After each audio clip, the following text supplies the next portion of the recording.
దానితో చర్చించినప్పుడు కేంద్ర ప్రభుత్వ సహకారం పూర్తి స్థాయిలో ఉంటుందంటూ చెప్పారు. కేంద్ర ప్రభుత్వ సహకారంతో రాష్ట్రాన్ని ముందుకు తీసుకెళ్తామంటూ ఒక విషయాన్ని చెప్తా ఉన్నారు. సో ఏం చెప్తారు మొత్తంగా? సార్ నమస్కారం నవీన్ గారు, అదేవిధంగా పెద్దలు పుల్లారావు గారికి, జ్యోత్స్న గారికి, చూస్తున్న వ్యూవర్స్ అందరూ కూడా మీ ద్వారా నమస్కారం తెలియజేస్తా ఉన్నాను. దేశవ్యాప్తంగా ఉన్నటువంటి అంశాల్లో ఒక ప్రధానమైనటువంటి అంశం, రెండు రాష్ట్రాల్లో జరుగుతున్నటువంటి ఎన్నికల్లో ఎన్డీఏ విజయ డంకా మోగించబోతుంది. శుభాకాంక్షలు మీ ద్వారా తెలియజేస్తా ఉన్నాను. ఇక్కడ ఇంకో విషయం అండి, ఆంధ్ర రాష్ట్రంలో ఏదైతే వ్యవస్థల మీద దాడి జరిగిందో, నిర్వీర్యం అయిపోయినటువంటి సమాజ సంబంధితమైనటువంటి అంశాలు మొత్తం కూడా మళ్ళీ పునర్నిర్మాణం చేసేటువంటి కార్యక్రమాన్ని ఈనాడు ఉన్నటువంటి ఎన్డీఏ ప్రభుత్వం తీసుకోవటంతో ఉత్తేజం అవుతుందండి సమాజం.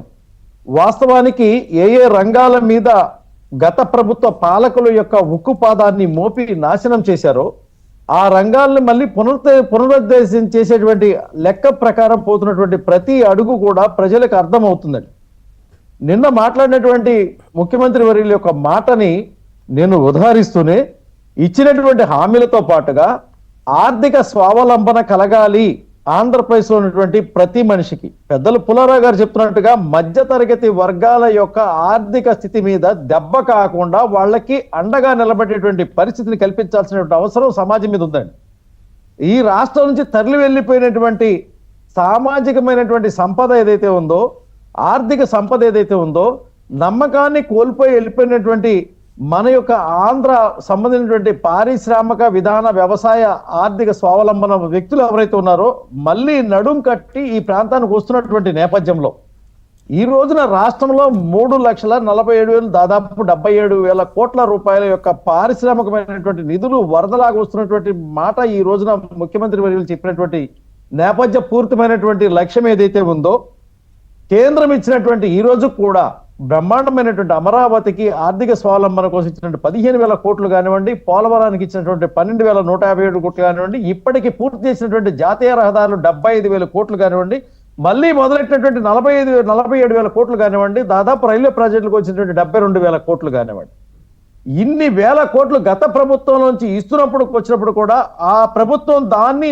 నడక నిర్మాణం పూర్తిగా రాష్ట్రానికి అభివృద్ధికి అందించకపోగా దాన్ని పక్కదారి పట్టించి నాశనం చేసినటువంటి పరిస్థితి, పోయినటువంటి ప్రాయోజిత కార్యక్రమాలు ఏవైతుందో ప్రజలకు అందకుండా చేసినటువంటి పరిస్థితి నుంచి ఈ రోజున ఇస్తున్నటువంటి చేస్తున్నటువంటి ప్రతి ఒక్క మద్దతును కూడా ప్రజలకు అందించేటువంటి కార్యక్రమం తీసుకున్నటువంటి ఎన్డీఏ అధినేత ఈ రోజున రాష్ట్రంలో ఉన్నటువంటి ముఖ్యమంత్రి చంద్రబాబు నాయుడు గారు కానీ, పవన్ కళ్యాణ్ గారి యొక్క నేతృత్వం కానీ, పంచాయతీల్ని నిర్మాణం చేసేటువంటి క్రమంలో వారు తీసుకున్నటువంటి ఆలోచన కానీ ఒక విశ్వాసాన్ని ఆంధ్ర ప్రజలకు కల్పించేటువంటి ప్రక్రియ జరుగుతుందండి.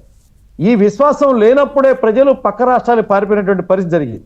ఈ విశ్వాసం కోల్పోయినప్పుడే ఈ రాష్ట్రానికి సంబంధించినటువంటి విదేశాల్లో ఉన్నటువంటి వ్యక్తులు కూడా ఇక్కడ ఉన్నటువంటి సంపదని అమ్ముకొని తక్కువ ధరకి మళ్ళీ పక్క రాష్ట్రాల్లోనూ ఎక్కడో తీసుకెళ్లి పెట్టుకున్నటువంటి పరిస్థితి జరిగింది. ఇవాళ నిర్వీర్యమైనటువంటి ఈ పరిస్థితుల నుంచి మనం నిర్మాణం చేసుకోవాల్సిన స్థితి ఏర్పడిందండి. మనం వారిద్దరు మాట్లాడుతూ ఉన్నారు, అసెంబ్లీలోకి వచ్చి మాట్లాడటానికి కూడా కొంత హక్కు కోల్పోయినటువంటి స్థితి ఎందుకు ఏర్పడిందంటే, గత ప్రభుత్వంలో వాళ్ళ అధికారులు ఉన్నప్పుడు ఇదే అమరావతిని శ్మశానంతో పోల్చినటువంటి పరిస్థితి జరిగిందండి. ఇవాళ అమరావతి వెలుగులు ఏవైతే ఉన్నాయో వెళ్ళిన వాళ్ళకి తెలుస్తూ ఉంది. ఆ యొక్క అమరావతి యొక్క ఆరాధ్య దైవం అయినటువంటి ఆలోచన పక్కన ఉన్నటువంటి ప్రతి ప్రాంతంలో ఉన్నటువంటి గాలి, శ్రేణులు, వాతావరణం ఉన్నటువంటి పరిస్థితికి ఈ అమరావతిలో ఉంటే బాగుండనటువంటి భావన కలిగేటువంటి తత్వాన్ని వాళ్ళ నిర్మాణం చేస్తున్నటువంటి క్రమంలో ఆ శ్మశానంగా పోల్చినటువంటి వ్యక్తులు ఎవరైతే ఉన్నారో వాళ్ళ శాసన మండలిలో వాళ్ళు అడుగుతా ఉన్నాం, మనం అడుగుతా ఉన్నాం, అందరూ అడగాల్సిన పరిస్థితి. శాసన మండలిలో ఈ రోజున ప్రశ్నించేటువంటి ప్రతి మాటకు కూడా ఏమి దొరుకుతుందో ఆ శ్మశానంలో, ఏమి ఏరుకుందామని వెళ్ళామనేటువంటి అడుగునేటువంటి మాట వస్తుంది అనేటువంటి భయంతో వాళ్ళు రావట్లేదండి. ఆ 11 మంది కూడా ఆ నేత వాళ్ళు వచ్చి మాట్లాడుతున్నాడు. ఎందుకంటే ఎదుగుతున్నటువంటి రాష్ట్రాన్ని, నా రాష్ట్రం ఎదుగుతుంది, అద్భుతమైనటువంటి ప్రయోగాలు చేస్తున్నాం, ఇక్కడ బ్రహ్మాండమైనటువంటి అవకాశాలు ఉన్నాయి, రండి అని పిలవటం పోయి ఏ ప్రాంతం అయితే అభివృద్ధి చెందుతుందో ఆ ప్రాంతంలో ఏమీ లేదు, మొత్తం అయిపోయింది, ఇక్కడ ఏం రావడానికి లేదని చెప్పినటువంటి పరిస్థితిలో ఈ పాలించినటువంటి యొక్క వ్యక్తుల యొక్క మాటలకి ఇక్కడ ఉన్నటువంటి ఆస్తులు అమ్ముకునేటువంటి వెళ్ళిపోయినటువంటి వాళ్ళకి వాళ్ళ ఆశ. జగన్మోహన్ రెడ్డి గారు నిన్న ప్రెస్ మీట్ లో మాట్లాడిన మాటలు చూస్తుంటే గత 5 ఏళ్లలో వారు చేసిన విషయాల్ని ప్రస్తావించినట్లు అనిపించలేదా?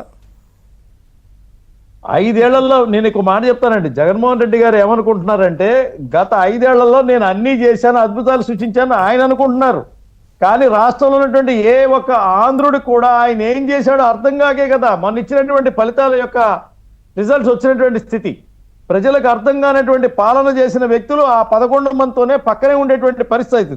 ప్రజలకి తేట తెల్లంగా కనపడేటువంటి ప్రతి అంశంలో కూడా ఇవాళ ఆయన ఎత్తి చూపుతున్నటువంటి అంశాలన్నీ కూడా ఆయన అసెంబ్లీలోయే.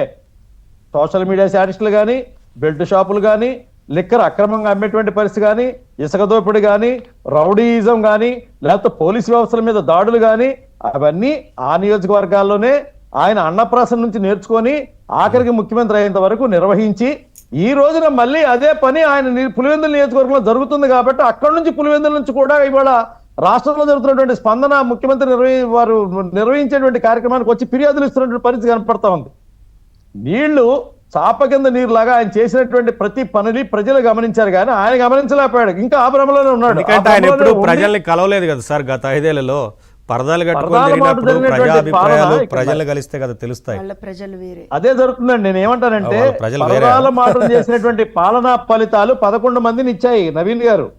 ఆ 11 మంది వాళ్ళ బయటికి రాలేకున్నప్పుడు రాజీనామా చేయమని సాక్షాత్తు ఆ గత ముఖ్యమంత్రి చెల్లి అడుగుతుంది. మీకు ప్రజలు గెలిపించినప్పుడు మీ చేతగాని వాళ్ళు మీరు అసెంబ్లీకి వెళ్ళని వాళ్ళు ఎందుకు రాజీనామా చేయండి అని. రాజీనామా చేస్తే కనీసం అక్కడ ఉన్నటువంటి ప్రజలది కనీసం వాళ్ళన్నా బాగుపడతారు, ఆ ప్రాంతం బాగుపడుతుంది. రాష్ట్రంలో జరుగుతున్నటువంటి మౌలిక అదే సార్, కనీసం మీరు అన్నట్లుగా అసెంబ్లీకి వచ్చి పులివెందుల సమస్యలైనా వినిపించాలి కానీ ఎమ్మెల్యేగా గెలిపించిన పులివెందుల ప్రజలకు కూడా అన్యాయం చేస్తే ఎలా? మీకు ఒక విషయం చెప్పాలండి. రాష్ట్రానికి సంబంధించినటువంటి వాళ్ళు గెలిచినటువంటి 11 కనుక పార్లమెంట్ అసెంబ్లీలో కనుక వస్తే సత్యకుమార్ యాదవ్ గారు ప్రశ్నించినటువంటి సంధించినటువంటి ప్రశ్నలు ఏవైతే ఉన్నాయో, ఇచ్చినటువంటి మెడికల్ కాలేజీల గురించి డంకా పోతా ఉన్నారు. ఏం జరిగింది ఏంటని ఆయన అడిగినటువంటి ప్రశ్నలకు సమాధానం చెప్పలేనటువంటి పిచ్చి కానీ 108